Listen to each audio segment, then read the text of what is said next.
The Bowery in the 60s was pretty deserted. You had men lying down on the street. You had men waiting for jobs. Police were picking them up. They were brought to court. You could be released and arrested 3 times a day.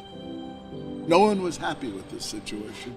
And so we thought, let's do something about it. Let's try to form a little entity. And that entity grew into and became Project Renewal. We set up a small infirmary on 8 East 3rd Street.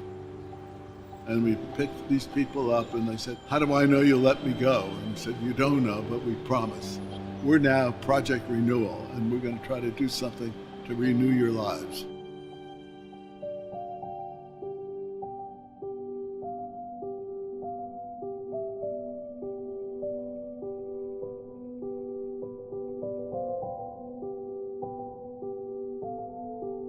That's about low as you can go, unless you bury it. That's about low as you can go if we lived on that Bowery. It was awful down there, but it was all I had. We're not gonna make 30 years old. This is not a game that goes for years and years and years. I don't know how many more battles I could have won with the disease and not stroked out or heart attacked out.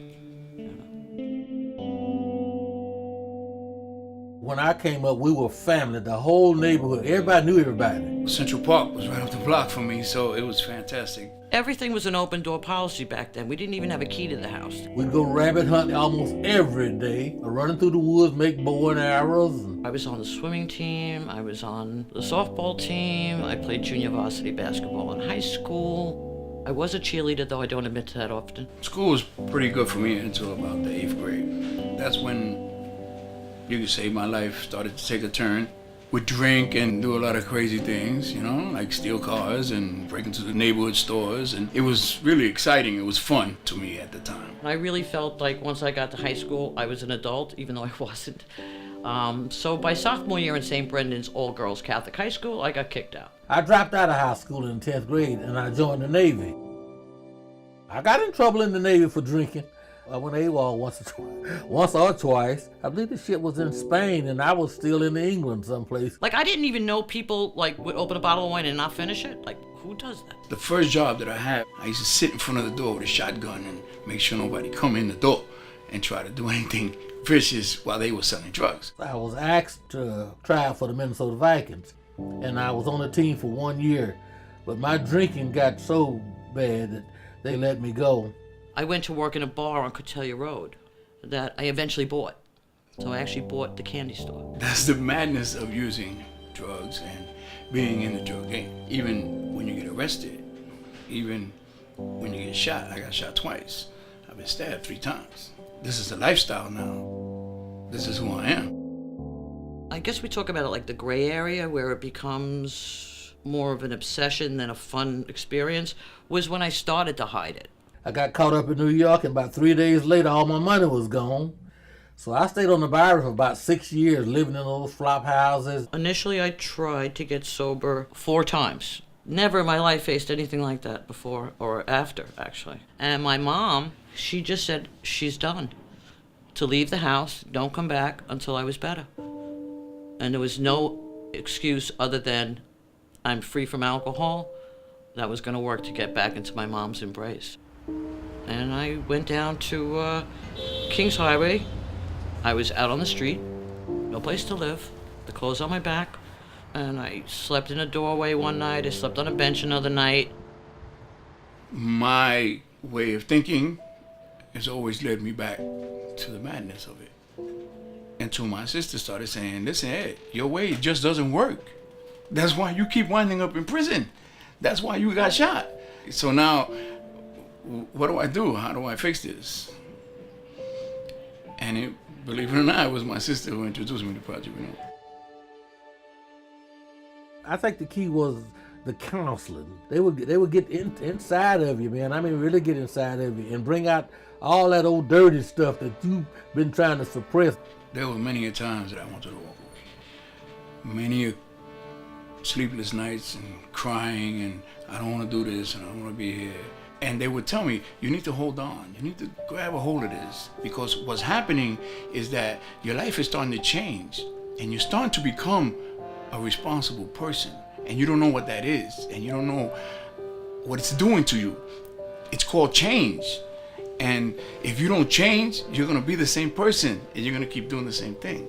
So Project Renewal instilled in me how to change, how to become part of society, how to be responsible. When you drift from AA meeting to AA meeting, you get to hear a lot of people's stories, but you don't get involved in people's lives. And at Project Renewal, we're more about the life than the story. I was diagnosed with breast cancer. And when I came out of St. Luke's Hospital, I knew St. John's the Divine was to my left, and I knew Project Renewal was to my right. I didn't go to St. John's the Divine to speak to my Maker and my Lord and ask him to cure me of this horrendous disease. I went to Project Renewal, because there was my support team. You finish the program, you got a job, you have a place to stay. Well, all my work was with Project Renewal, and every step that I made was a step up, I tell you that. And of course, I had some people there that really cared about me. I guess I showed them that I was trustworthy enough to do what they wanted me to do. My mother never really wanted to throw me out. She just wanted me to get better. And as she watched me get better, you know, her arms opened wider and wider. That's what mothers do.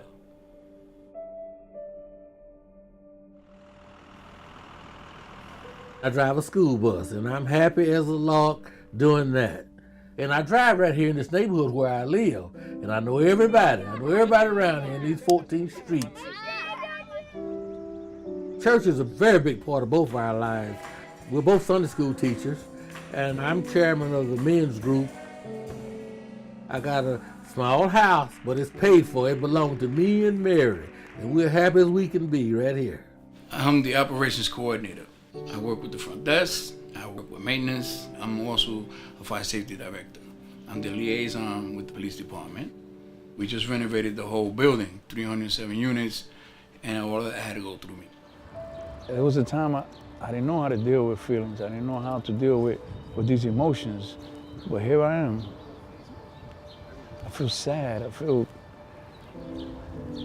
emotionally drained, man. I feel like, what was I doing? Why did I do it? I have a very active life. I have a daughter. She's 36 years old. I have a beautiful girlfriend. We go out on the weekends. We take vacations. We spend all our time that we can together. Emotions, man, feelings. It's a wonderful thing to have them. It's a sad thing not to know what they are. It's a beautiful thing to be in recovery. Again, I'm happy. I just want to be happy. I don't want to be rich. I don't want to be famous. I just want to be happy. And I am. I love to spend my time when it's not freezing cold out, walking from my house up to the GWB by the Little Red Lighthouse, Fort Tryon, the Cloisters. I go home to see my family. I visit my mother often. I'm blessed. I'm grateful every time I put the key in the door, every time I put my head on the pillow. And now, I write the ticket. I don't do things in a grandiose way like I used to, but I write the ticket. There are over 60,000 homeless people in New York City, and each and every one of them is an individual. One of the hallmarks of Project Renewal is to tailor the services to meet their needs. Now, in addition to serving people with mental illness and substance use disorder, we're serving the aging population, we're serving veterans, and we just recently opened the first LGBTQ shelter for young adults in New York City. Some of the needs, I don't know what they are going to be, but what I can guarantee is that Project Renewal will be there to meet those needs almost instantaneously, as we've done for 50 years. To be here 50 years later strikes me as kind of awesome. And 50 years, my God, that's time.